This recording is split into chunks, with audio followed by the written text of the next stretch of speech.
A cooler, drier day for us. It's kind of a short break for us, at least from the heat, the humidity, but things start warming up again tomorrow, and the heat really pouring in Friday through the weekend, most of next week. 82 currently, Valentine, 84 at Goodland, some 70s even further west and northwest.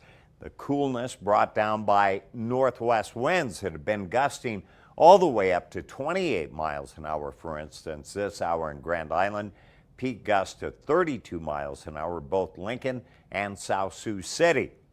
It is our Viero camera in North Platte, the Platte River. Plenty of water out at North Platte, not like it is in parts of central Nebraska, but plenty of rain that was widespread across the state. It is sunny in Flat Rock, 82, north-northwest winds at 7, humidity 40%, the barometer is dropping.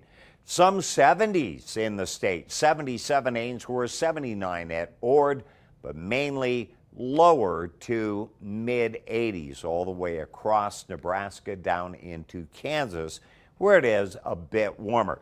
The flood warnings will continue mainly until tomorrow at 3 o'clock. It includes, of course, all of the counties in Nebraska and Kansas, specifically cities such as Kearney, Lexington, Holdridge, Cozad, Minden, Gibbon, Elma, Cambridge, Shelton, Arapahoe, Franklin, Elm Creek, Kennesaw, Oxford, Bertrand, Axtell, Elwood, Beaver City, Overton, and Odessa.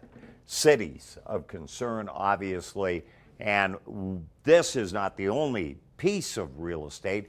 Obviously, there are flood warnings elsewhere on river systems, even the Platte west of McConaughey and down in parts of Kansas, all the way through tomorrow, and in some cases beyond that. High pressure moves in. That means plenty of sunshine. The warm up will continue. South winds in our future as we see another area of low pressure, upper level troughs moving in, but it's only going to be responsible for isolated thunderstorms Friday night and again on Saturday night, and they are slight chances in the forecast.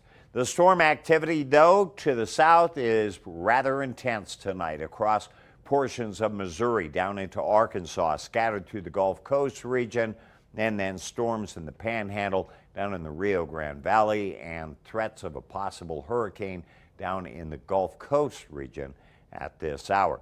60 tonight, very nice, mild conditions, light winds in the Tri-City area, sunny, 86 tomorrow, and then 65 will be the low tomorrow night. As we see cooler weather north and west, the 50s, cool for this time of year. Otherwise, overnight lows around 60 in central and eastern Nebraska. Then the heat really rolls up in Scotts Bluff, for instance, 96. That will compare with 85 degrees through the Tri-City area. So ahead of us, here's the heat. It fluctuates in the 90s all the way through Wednesday next week. And the good news, obviously, we get to dry out a bit with only slight chances of storms. You know, storms last night again, they rolled all the way across the state, and we just don't need any more for now. And looks like we finally get a break. Prayers have been answered. Yeah, indeed. Yeah. Thank you, Kent.